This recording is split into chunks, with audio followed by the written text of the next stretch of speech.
Showtime. Welcome to the show, everybody. I'm Brent Holland, and welcome one and all to Night Fright. I just got nailed on the way to the studio, folks, in a torrential downpour.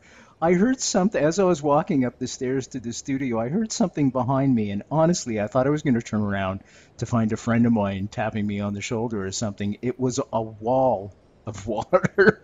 Anyways, dry things out, and things are good to go. But get the coffee going, get the tea going, get a beverage of your choice going. We've got a wonderful show for you tonight.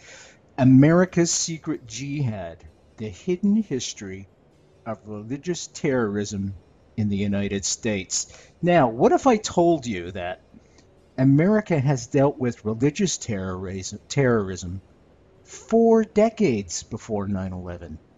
What if I told you that this ideology has influenced murders as far apart as the assassination of Dr. Martin Luther King Jr. and as recently as the massacre at the AME Church in South Carolina? Now, what if I told you that since 9/11, more people in the U.S. have been killed by far-right extremists than those linked or sympathetic to Al-Qaeda? Now, this is the thesis of Stuart Wexler, our guest tonight. Stuart Wexler, of course, fans of this show will know. It's been a long while since Stuart's been on, but thank goodness he's back with us. Stuart Wexler is an historian and a teacher from New Jersey, but we won't hold that against him. Lots of nice people in New Jersey. I'm teasing you now, Stuart. You know that.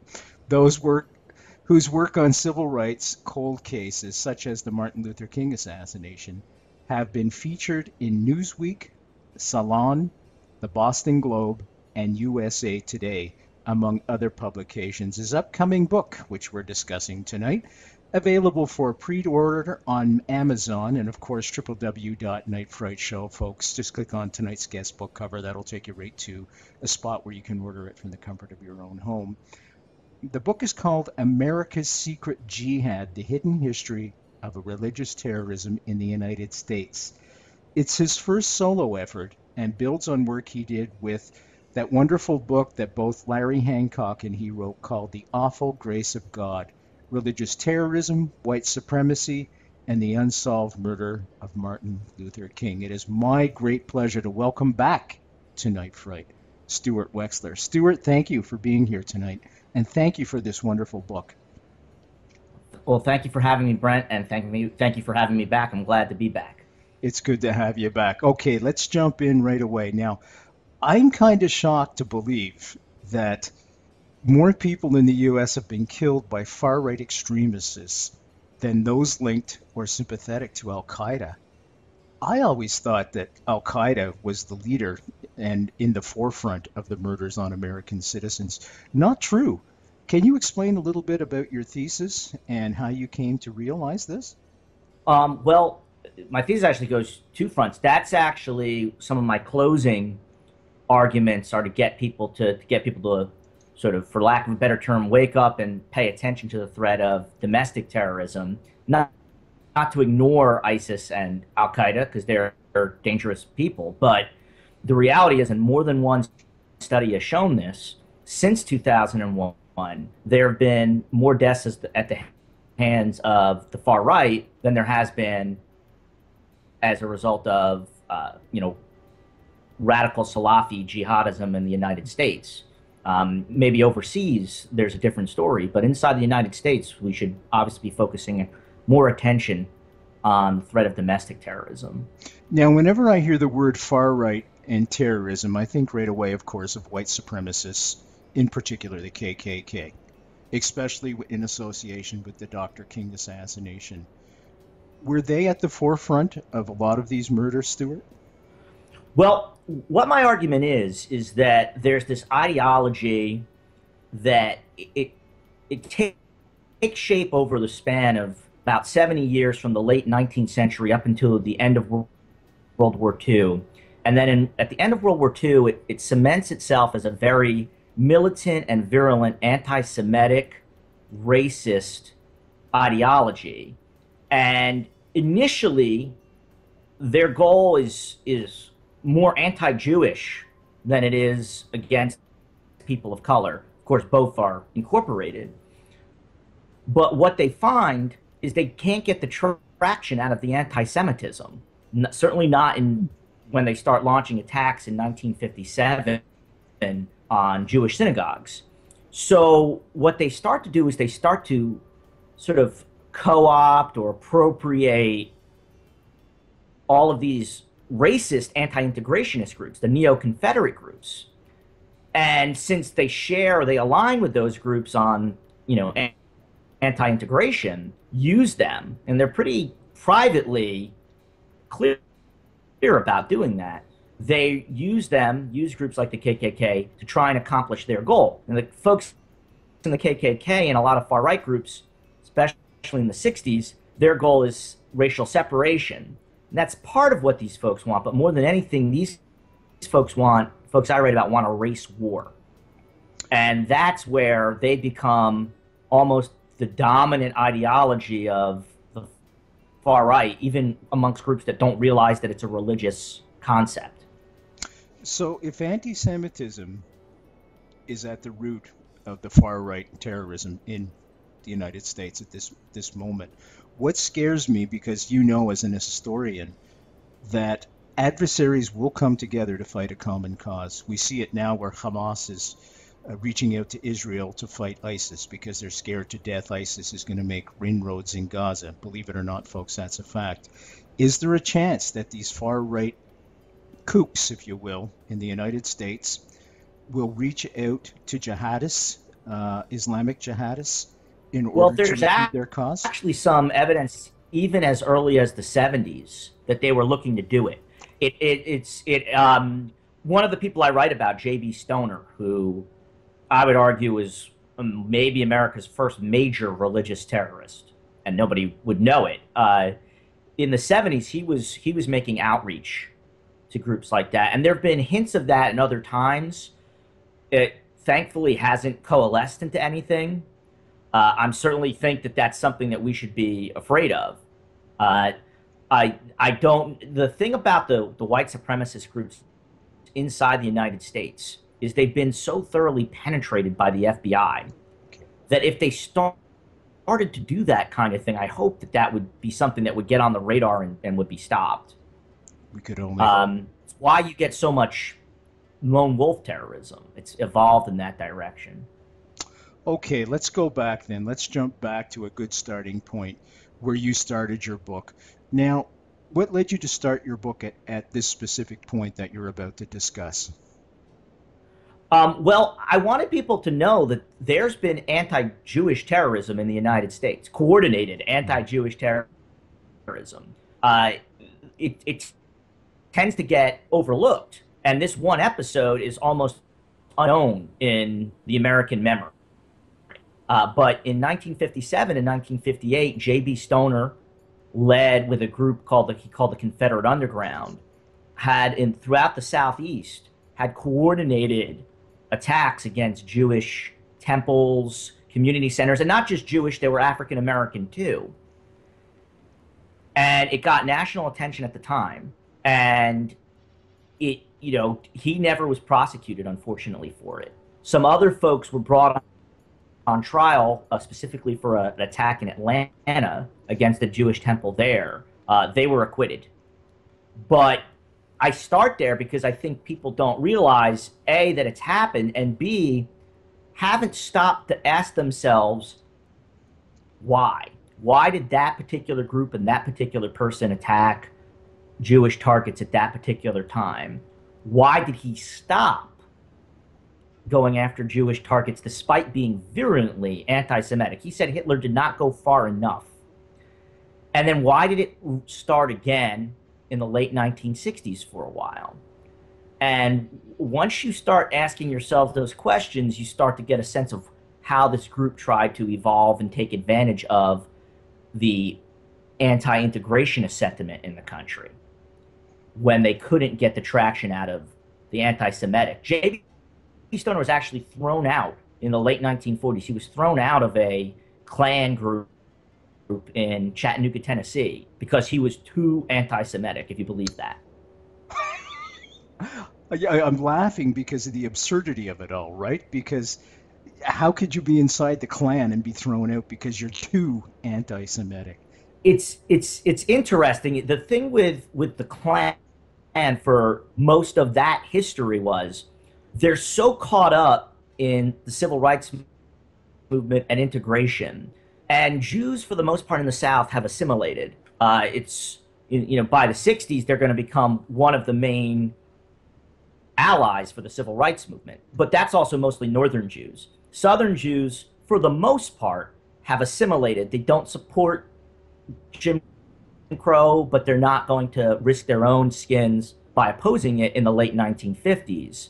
And so when you say to the average sort of neo-Confederate racist, let's actually blow up a synagogue, they're sitting there scratching their heads and saying, why? What have the Jews done? Let's go after the blacks. And I show in the book, these folks are trying in the 1960s. Sam Bowers, another, I argue, religious terrorist, is trying to turn the white knights of the Ku Klux Klan. He says there's two kinds of clans, a Jew clan, and then he goes N-bomb clan. I won't say the word, I hate the word. And he says, but we really should be an anti-Jew clan. And he can't convince them to be the anti-Jew clan. Any so he goes idea along why? for the rock. Was there a sympathy or something? Oh, it's not that these folks like Jews. Their rhetoric was very anti-Jewish. They weren't friendly to Jewish people. Okay. But because the Jewish targets in the South at that time weren't openly promoting integration, they didn't see that they would gain anything by going after Jewish targets. It didn't make sense to them. It would be like asking somebody in Northern Ireland to go after Chinese targets to try and gain liberation from England or whatever. So it didn't make sense to them. But these folks really desperately wanted to change those groups and go after Jews. Stu, I'd like to get your view on something. I had Alan Dershowitz on the show, and Alan Dershowitz, folks, is a very famous Harvard lawyer. He fights for civil rights all the time. He's very pro-Israel, pro-civil rights. I asked him this question. I said, why is it so sexy and in vogue to beat up on the Jews all the time? Well, I mean, internationally, and it's unfortunate, you're dealing with, especially outside the United States, I would argue, and outside North America, I would argue, you're dealing with countries that had very, very long legacies of anti-Semitism. And I tell my students, France fought the Nazis, the French resistance, valiant fighters, right? Glad they were there. One thing France wasn't too opposed to was deporting its Jews to concentration camps. And you could go country by country, and there's a legacy there. Maybe not as much, say, in England, but in other places. And I think even to people who aren't explicitly anti-Semitic, there may be some implicit anti-Semitism around the world. You can have issues maybe with the handling of the Palestinian territories. What I don't get is when a country like Saudi Arabia is absolutely horrific on human rights issues, nobody is protesting outside the Saudi embassy. So I mean, at least do both if you're gonna take that kind of issue up. So I think there is a current of anti-Semitism. I do think people have legitimate issues over what's happening in the Palestinian territories, but some of this stuff, like a concerted effort to boycott Israeli products, BDS movement, where's the concerted effort to ban oil? I mean, you want to really go after human rights issues, to be quite honest, that's probably your number one target, would be to wean yourself off of oil. I agree with you 110%. There seems to be a double standard. Now, I want to look at that global perspective you've just described to our listeners and bring it right down to the United States.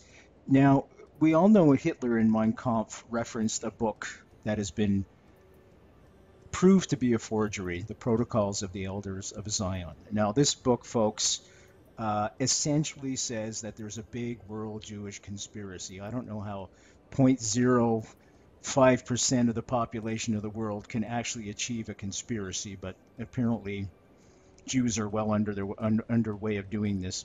God knows only how. Was there references by these white supremacists that you've just described in referencing the protocols of the elders of Zion? Because I think of Ford, of course, Henry Ford, and what was the name of that minister that was just a whack job in the 30s too, going around? Father Coughlin. Thank you. Yes. Do they reference the protocols as some kind of relevant document and justification? Well, let me give you two things. Well, first off, not that it's something to make light of, but as somebody who's done the 4 questions way longer than he was supposed to at a Passover dinner, I'll just make the joke. You can't get 10 Jews in a room to agree on who the Mets should trade for first baseman, much less how to run the world. I don't know who these people know or they talk to, but they don't know any Jews, because you're not going to get a collection of people. We argue by our nature.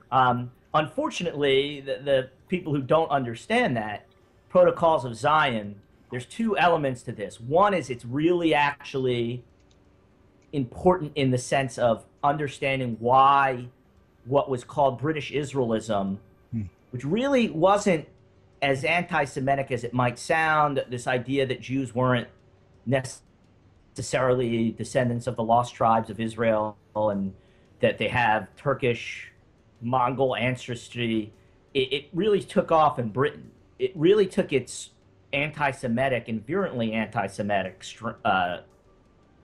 character in the United States. And the reason it did that, in part, was Henry Ford, the Dearborn Independent, promoting, selling the Protocols of Zion. And so part of the reason you get this ideology in the first place is because of it.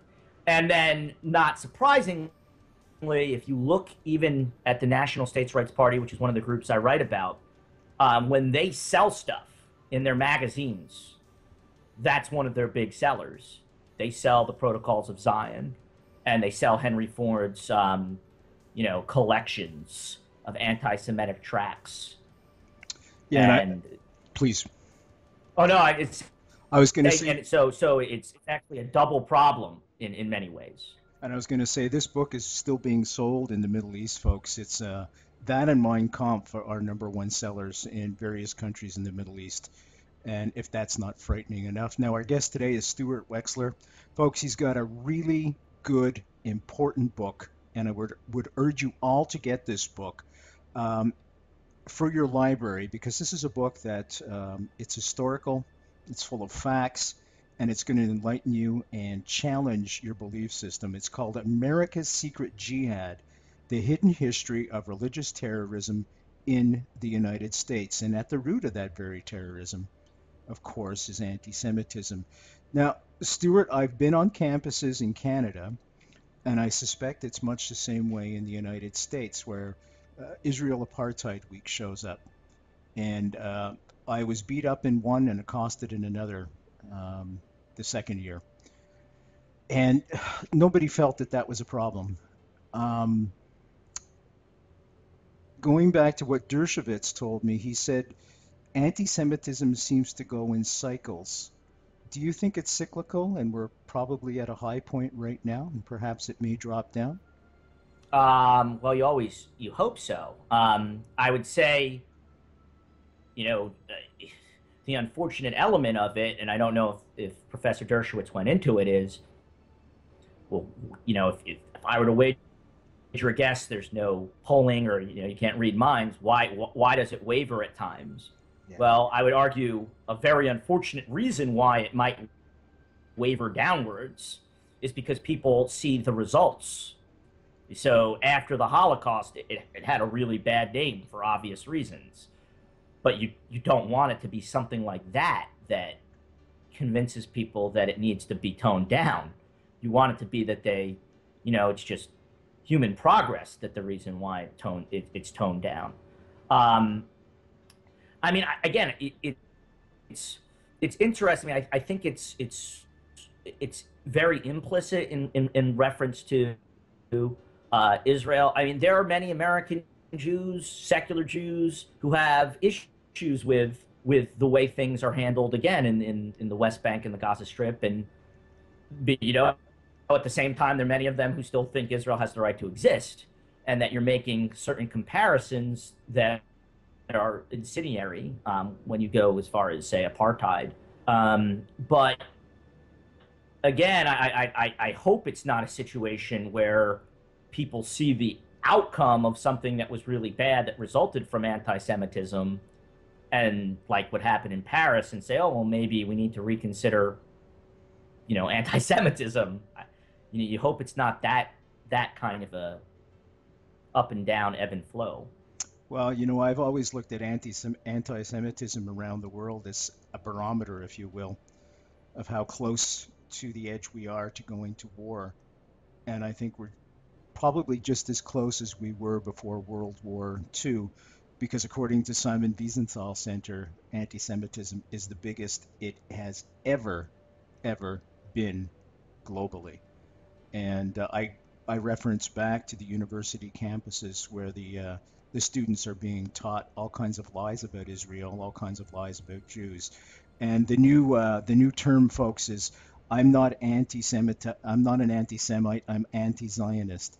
Well, the veil between the two is so thin that a lot of people get tripped on that veil and fall into the anti-Semitism camp. Now, I agree with Stuart. Legitimate criticism of any country is welcomed and should be part of a dialogue. But when a singular country is picked out over and over and over and over again, I ask myself, so what's so different about this democracy in Israel? And the immediate answer is shocking: Jews. And that's why it's anti-Semitism, in my opinion. So Stuart Wexler's here tonight, folks. He's got an amazing book, and he talks about America's Secret Jihad, the hidden history of religious terrorism in the United States. www.nightfrightshow.com, www.nightfrightshow.com. And I would urge you all to get it for your library. It's an important book.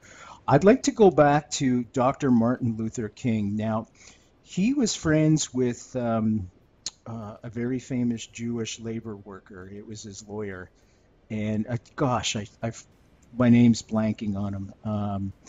And I'm just wondering if that was part of the reasons why that Dr. King was being targeted for death. You're referring to Stanley Levin, Thank you. Yes, yes.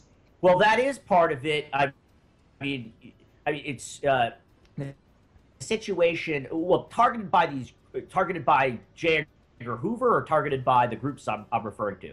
Well, I know. If you go by Hoover, we'll start with Hoover, and definitely went after Martin Luther King because he saw Stanley Levin as a communist. He already didn't like Martin Luther King, so he made that connection. And in one of the more unfortunate, many which are associated with Hoover, episodes in American history, really tried to gather dirt and blackmail material against Dr. King for years. Most of which was rooted in this false idea that he was a communist. If you're looking at the folks I'm interested in, they look at all African Americans, and Dr. King would have been at the very top of their list, as being tools of the satanic Jewish conspiracy. See, there's two elements to their racism and anti-Semitism. There's anti-Semitism is rooted in the idea religiously that they think Jews are literally the offspring of the devil, that there were two conjugal relations in the Garden of Eden, and that Jews are really descendants of the Eve and the serpent, and that there's this cosmic conspiracy. Now, the cosmic conspiracy is that people of color, mostly African American, who are descendants of the quote-unquote beasts of the field, so they're subhuman, are manipulated by Jews in a satanic conspiracy against white Europeans. And that's sort of their big picture. Wow. So it didn't take them much to go after Martin Luther King. They would have seen him as the ultimate example of that dynamic. Stuart, you had also made reference that today you hope the FBI is infiltrating these groups. Was the FBI even interested in infiltrating these groups? Or were they kind of hoping that they would do their work for them? In other words, go after Dr. King and do their work for them? Um, all the evidence I can see is that they were very much, although it was uneven maybe in different parts of the country, they were very much interested in trying to infiltrate and undermine the Klan. Maybe not as interested as they were in, say, going after the Black Panthers, but they were very much interested in going after the Klan. The infiltration has two sides to it, though. In the one sense, it plays on the paranoia of the groups in question, which is the good thing, because what winds up happening is these groups tear themselves up from within. And that's, from my experience in all sorts of things, the best way you can go after some of these terrorist groups. On the flip side, it put the FBI into compromising situations where, in order to infiltrate, some of the people that you're dealing with either already are racist or have to do things to prove their worth. And that places the FBI in a situation where they have to look past or look away while crimes are being committed. So you have a lot of situations where these groups were destroyed, they were undermined from within, but there weren't federal prosecutions for their crimes because the FBI was protecting sources and methods. The JFK Assassination, the definitive book by Brent, Holland. From inside the Oval Office to Daily Plaza, first-person witness accounts. Order yours right now. www.nightfrightshow.com. How big an influence did Bobby Kennedy play as Attorney General in perhaps lighting a light underneath J. Edgar to get going on some of these groups? Oh, I think he did. I think more than anything, the folks in the civil rights movement itself, I mean, it would have been very obvious to the rest of the country by 64, 65, just how ugly these groups were. I don't know if we have a stall here. Can you still hear me? I can still hear you. I'm hoping you can still see me. Yeah. As I was outside, folks, and Skype is like that. So what I was saying was it would have been obvious to the country because nonviolent civil rights protesters were getting routinely beaten, killed, and assaulted, harassed by these groups. It was looking really bad. I imagine at that time, even probably more than Bobby Kennedy, Lyndon Johnson would have been on the case of the FBI to go after these groups. Now, Stuart, do you believe that Martin Luther King was killed by a conspiracy? Is that correct? Yes, I believe that his death was definitely the result of a conspiracy, a bounty plot against his life. And that bounty emanated from a white supremacist group. Is that correct? Yes, it was really the network, but the big movers and shakers would have been the White Knights of the Ku Klux Klan of Mississippi under Sam Bowers. But a lot of the people who I talk about, the Reverend Wesley Swift, J.B. Stoner, they would have all had some sort of connection to it also. Do you think the FBI knew anything about the plots against, and perhaps they just sat on their hands? I have not seen direct evidence of that. Would that stun me? No. What an answer. But I'll tell you, it may not be as simple as, and in fact, I would argue that they, at that point in time in '68, if their heads are on straight, they don't want Martin Luther King to be killed. Because Martin Luther King is the only major nonviolent voice in America. The rest of the civil rights movement has been shifting in a militant direction with the Black Panthers and groups like that. And it's pretty obvious that the national security establishment was very, very concerned about urban riots, what one historian called a domestic Tet offensive inside the United States. So killing King, letting him die to make that happen. Where my bigger concern, and it's one that's more developed over time, and I talk about it a little bit in my chapters on the King assassination in this book, is, as I said before, they were turning people. They had a tremendous, by '68, they had a tremendous number of informants in these groups. And in Mississippi, especially, where it was a pitched battle between the FBI and the White Knights of the Ku Klux Klan there, because the White Knights of the Ku Klux Klan in Mississippi went after the FBI. It was very ugly there. It seems pretty obvious to me that at some point they turned the guy who was scheduled to be the next leader of the White Knights of the Ku Klux Klan. Sam Bowers had led them. Sam Bowers was on his way to prison, and this guy Ellie Matthews is set to take over, and does take over eventually. I believe Ellie Matthews was an FBI informant. It's only a matter of when, really, in my mind, not a matter of if. And so if the when is 67 or 68, and the other evidence that I establish is Matthews may have been somebody who was in the plot against King. There's some circumstantial evidence in that regard that's very interesting. Imagine that dilemma when you find that out as the FBI. You have probably your most important informant maybe ever. And I can give you some stories as to why I think he's an informant. He's maybe your most important informant ever, and you find out in the course, I would argue in the middle of the investigation, that guy may have had something to do with Martin Luther King's assassination. I think you're going to run from that as fast as you humanly can, close every lead early, whatever you can do. Because if he was working for you while he was plotting King's murder, that looks really, really, really bad. You know, that reminds me of another assassination that took place only 5 years earlier. Dr. King was killed April 4th, 1968. I go back to November 22nd, 1963. And the whole Oswald thing, what you've just described is what many people believe about Oswald as well.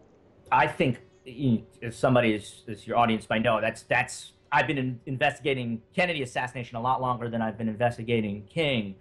And, you know, my gut feeling there is with Oswald, you're dealing potentially with multiple agencies and not all trying to cover their rear ends. And not necessarily that he was even directly working for some of them, but they knew about him, were watching him, had informants around him, and he may have been working for them in some cases. And all of those tripwires, I think, went off on November 22nd, which is part of the reason we don't have the answers to that case either. I think there was a lot of butt covering that day. Big time. Oh, big time. And for years after, all the way up through congressional investigations. Stuart Wexler's our guest tonight, folks. He's got an amazing book out. I would urge you all to get it. It's called America's Secret Jihad, The Hidden History of Religious Terrorism in the United States. And www.nightfrightshow, you can get the book right there just by clicking on tonight's guest book cover.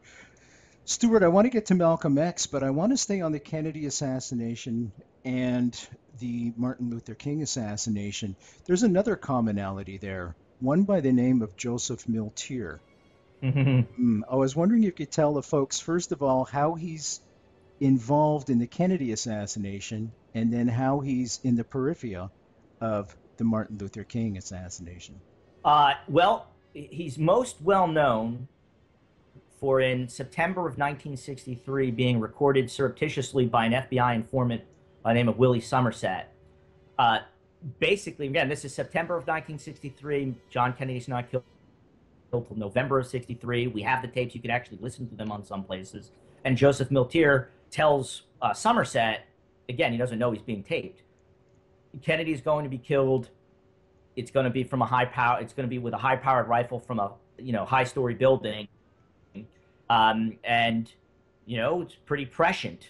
And it's not something to take lightly, because if you look into Miltier, first off, he's part of this religion. That's something that doesn't get commonly known. He had hundreds of tapes of sermons from Wesley Swift, who is the minister for the Church of Jesus Christ. Great research, Stuart, because I didn't know that. Yeah, in fact, somebody I know who knew a lawyer who's connected to Miltier said that's one of the things you'll find in Miltier's collection is hundreds of of tapes of Wesley Swift. He was a part of the National States Rights Party, which I think I make a pretty good case in the book, should be considered a religious terrorist organization, in my opinion. And so he's a serious guy. He knew very serious people and was close to some very serious people like J.B. Stoner, James Venable, the head of the National Knights of the Ku Klux Klan. And, you know, you have that suspicious element in September of 1963. Lamar Waldron and we take this up in our book, and I think it's a distinct possibility, but unfortunately Lamar uses an anonymous source. Lamar Waldron developed an anonymous source out of Atlanta, where he's from, who says that Joseph Miltier was more or less the bagman in the King assassination, that he stole or diverted funds from a union shop down in Atlanta and transferred the money. Now, Lamar, who loves to have the mafia as a part of everything, speculates that Miltier gave it to Carlos Marcello. I don't believe that happened. Miltier was very close to James Venable, who was the head of the second largest Ku Klux Klan group, who was right there in Atlanta. And if he was going to give the money to anybody, I believe he would have given it to him. And I think if you read our book, or multiple books, we detail this, there is good reason to think that the money that the White Knights used for their bounty was transferred from Atlanta by somebody who knew James Venable quite well to Mississippi. And so that I think the Miltier thing, I'd love for Lamar to tell us who that source is so that he can be deposed by the Justice Department and see if we can make this stuff stick. No kidding. Yeah, I mean, that's a very ominous connection right there. Just with Joseph Miltier, that he arcs over from the Kennedy assassination right through to the Martin Luther King assassination.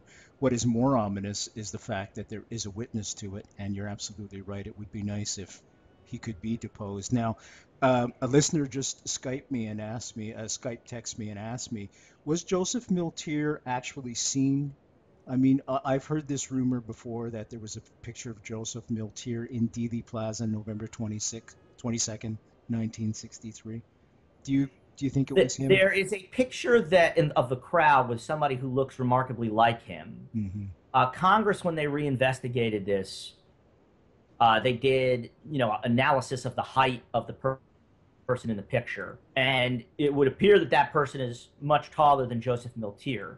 Now, more recently, an FBI agent named Don Adams wrote a book that was almost exclusively devoted to Miltier's connection to the Kennedy assassination. And he claims that they've got the official height of Miltier wrong in the official documents, and he thinks it was Miltier. I'd love to see all of that verified. I'm a little bit skeptical. I don't think the white supremacists killed John Kennedy. I think they certainly were thinking about it, and they may have even gotten to the plotting stage. My friend and co-author Larry Hancock and I, we've gone back and forth on this, and he agrees with that idea. And if you read his book, which is one of the best on the Kennedy assassination, Someone Would Have Talked, you'll see he makes a very good case as to why someone like Joseph Miltier may have heard about an assassination attempt, because there was a lot of sort of incestuous relationships between the white supremacist groups and the anti-Castro groups. That makes perfect sense. So to Miltier me. Yeah, they're not all solid in terms of having a boundary around them, folks. Some of them, waver into one or the other. You might have one or two members of the KKK wander over, or white supremacist group wander over to the anti-Castro groups. Vice versa, maybe some of them get involved with the mob as well in the anti-Castro terrorist things that were going on against Castro. So it's not homogenous is what I'm trying to say. It's fluid. And that's something that we have to be aware of. And Stuart Wexler, our guest tonight, has done great work on all of this. The book is called America's Secret Jihad, The Hidden History of Religious Terrorism in the United States, www.nightfrightshow.com. Just click on tonight's guest book cover. Malcolm X, was he targeted by white supremacists? Or is that something completely you know, it's different? one of the strangest things you can find in this whole research that I'm doing is these groups didn't mind the Nation of Islam near. I mean, they obviously they hated them as what they would say subhumans, but they actually were pretty okay with groups like the Nation of Islam because the Nation of Islam was black separatist. So you have these odd Stuart, are situations they? where some of these white, You know, we know right now the Nation of Islam is pretty anti-Semitic. oh yeah, big Yeah. time. Were they as well back then? Oh, I don't know if they were as explicitly anti-Semitic as they are now, Okay. but I would imagine it's something that's ingrained. Right there. Yeah, simmering. That's what I figured too. So that's why I was wondering if maybe, again, I come back to that whole scenario where people with a common adversary, even though they are adversaries themselves, will come together. And that's why I asked about Well, you Malcolm have some X. very funny and strange and hard to comprehend situations where someone like Venable, who was a lawyer, Yeah. defend people in the Nation of Islam. So scratch your head about that one. But in many ways, King's a more inviting target to these groups than Malcolm X. Is it Because profile, Stuart? what was that? Was it profile? Higher profile than Malcolm X? Not just the higher profile. The situation is that if you the black militants already are going to be black nationalists are already going to be willing to engage in violent activity against you.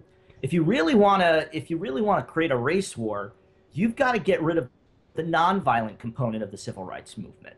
That's why King is such a big target for them, because if they can get rid of King, then there, especially as the 60s progress and you get more and more urban riots and race riots, there's going to be no voice there to calm things down. And all the field is going to be left to are the militants on both sides. And the folks in the groups that I talk about were very well aware of that. They openly talk about polarizing the races, trying to get whites to fight black militants and vice versa. Now, when I say they openly talk about it, they openly talk about it with each other.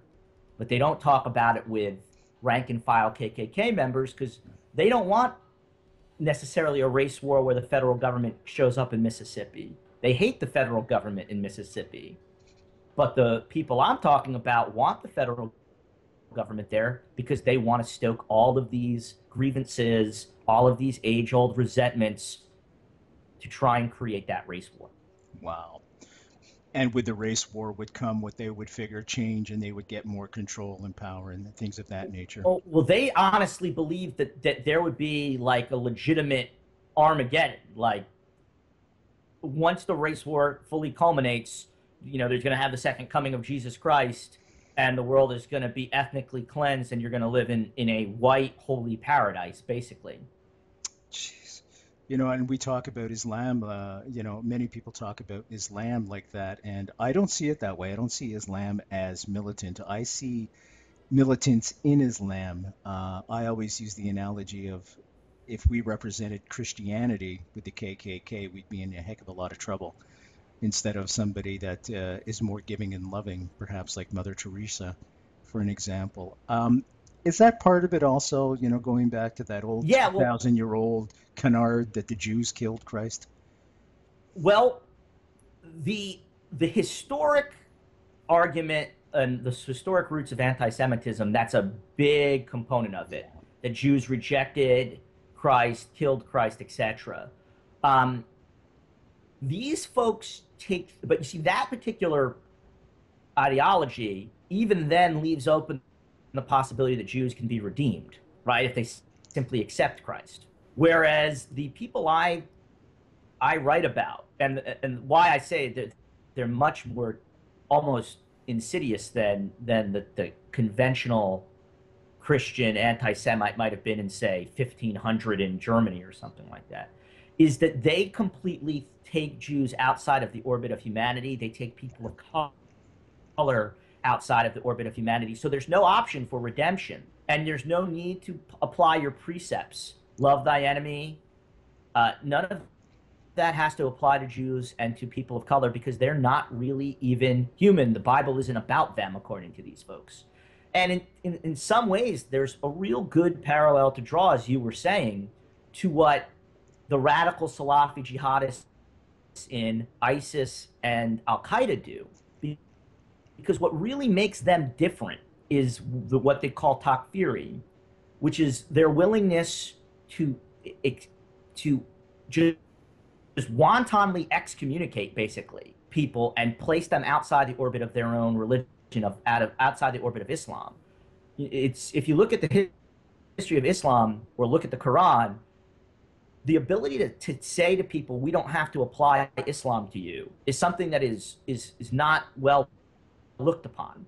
But these folks think that just some Joe Schmo off the street from Manchester, England, could show up in Syria and just start pointing at people and saying, I don't have to apply Islam to you, you're an apostate, excommunicating you, and then suddenly all of these really harsh, horrible punishments come into play. The reason why for 1400 years you don't see that kind of harsh, just medieval, literally type of punishments is there are rules that they have to apply to people, even to people of the book like Jews and Christians.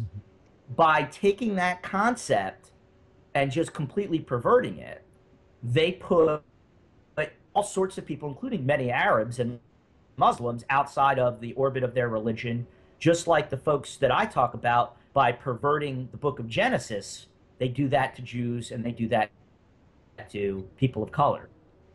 So it's about trying to figure out ways of not applying your religion. That's what I think that, you know, when people try and use this as a cudgel against religion, that's what they ignore. The really bad folks in each of these religions are trying to figure out ways that they can not have to apply their religion to people. To bring it up to modern times, last time you were on the show, you had told me that the KKK and white supremacy was almost dead, and then all of a sudden there was an elected African-American president, Barack Obama, and all of a sudden it started to escalate again.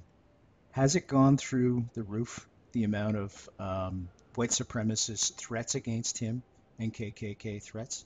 Well, you know, that's an interesting story somebody really needs to tell when the Secret Service is going to be a little bit more explicit about it. From every study that's come out, every report that's come out, you've had a massive, massive increase in the number of white supremacist groups in the country. And what scares me, and scares me a lot, is the kind of people that I write about. And I almost I hesitate to even say it. If they're thinking clearly, they'd see the parallel between what might happen if they killed, you know, if they did something terrible to President Obama in the same way that they did to Martin Luther King. It represents in many ways the same opportunity to them. Create a martyr? And well, to create a situation where, you know, I always tell people, you should be amazed in this country at the restraint that African Americans show, historically and currently, in the face of the kind of racism and racial violence that they face. If you just look at what happened in Charleston recently. Well, you know, these folks are constantly looking for a way of trying to get that restraint, take those restraints off. And if they were to go after the President of the United States and they would go after President Obama, and which was what scares the living daylights out of me, they, at least in their minds, they could be thinking that's how we get the restraints off. That's terrifying, Stuart.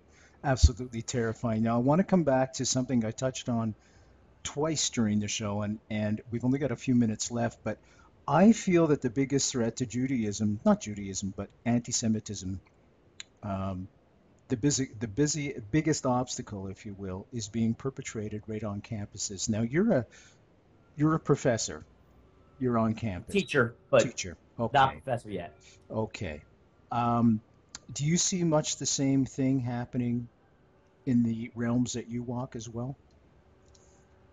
If you could clarify specify for me that that you see the greatest threat being? Yeah, the greatest threat to me is coming from the campuses today, and I'm just wondering if the white supremacists have somehow infiltrated the campuses to get their rhetoric across against Jews. If it's a combination of BDS and a combination of people that are just so against Jews from the Middle East, that's all the rhetoric they've been taught. Because I've seen it firsthand, and it scares the hell out of me. As a matter of fact, two professors that were teaching a class were both Jewish themselves, and they were teaching lies. And when I called them on it, that's when I got beat up.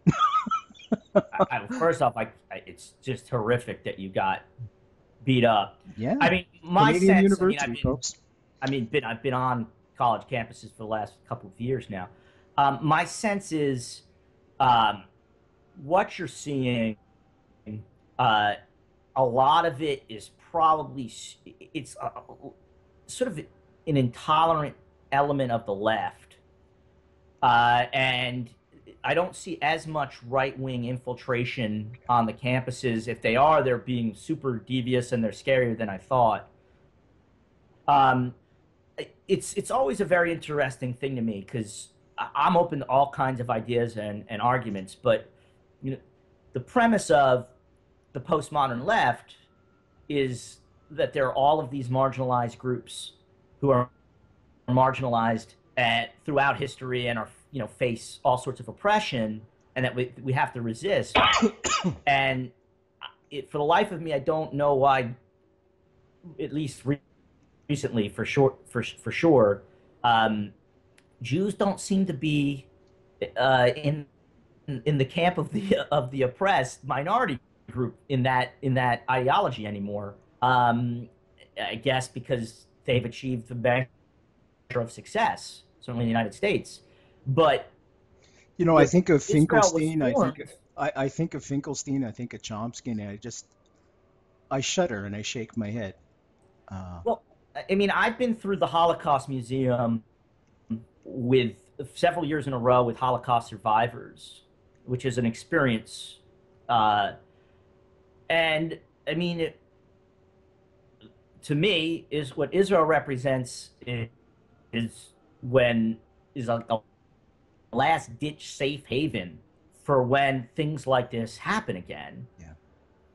That hopefully never will happen again. But to me, I'd have no gripe. I mean, it would be an interesting thought exercise or whatever if a particular group came to me and said, we've been historically oppressed, we want an area where we feel safe and protected. I wouldn't begrudge that group that thought process, but apparently when it comes to Israel, that thought doesn't entertain the mind. I wish people would go back to why it was formed, when it was formed in the first place. And how it was formed. They did not steal the land, folks, but right. They bought the land. I mean, that's where you really take it back to 1913 after the pogroms, et cetera, et cetera. But, I mean, even, what was the impetus for it happening so fast after World War II was people saw the purpose for it, that places that were supposedly liberal democracies turned in horrific fashion against their Jewish populations. And so, again, it's, to me, the logic for the existence of Israel has always been there. And, again, I'm uncomfortable with some of what I hear about what happens in the West Bank and Gaza Strip because of the history of Jews. And that's why I think a lot of Jewish Americans wish that there'd be a two-state solution, because they're uncomfortable, because it's the last group on earth that should be in a position where they even can oppress people would be Jews. Not that I'm saying that they do. I'm saying that dynamic is a disconcerting dynamic. Are you concerned living in the United States now? No, and I got to tell you that the one thing that came out of this book that when I was researching it, and it's sort of an unfortunate insight, but one that is I guess, a silver lining in things is America is really not, especially relative to the rest of the world by a large margin, we're really not all that game for anti-Semitic violence in our country. And part of the reason why the group I'm talking about took the strategies that they took was because they couldn't get the kind of violence against Jews that they wanted. So they had to try and go through the back door. You know, when I looked at lynching history, there's really only one major example of a Jew being lynched in the South. Again, things weren't comfortable, but I mean, I take the American Jewish experience in terms of safety and acceptance over the Jewish experience just about anywhere in the world, just about any day. Okay.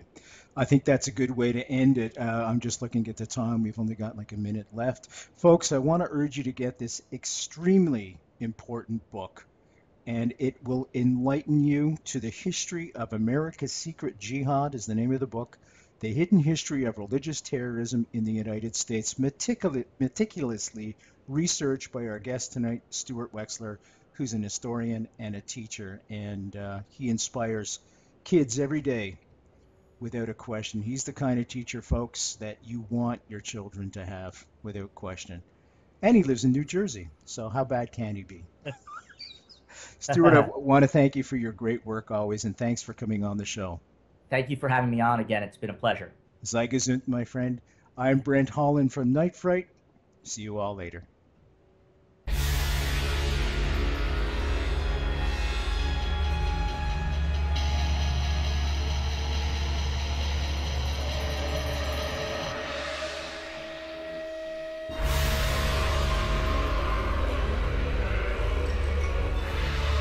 You're listening to Night Fright and your host, Brent Holland.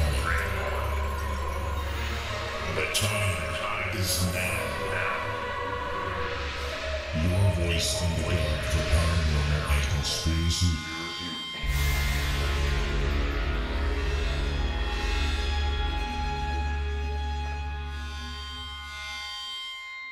The JFK Assassination, the definitive book by Brent Holland. From inside the Oval Office to Daily Plaza, first-person witness accounts. Order yours right now. NightFrightShow.com.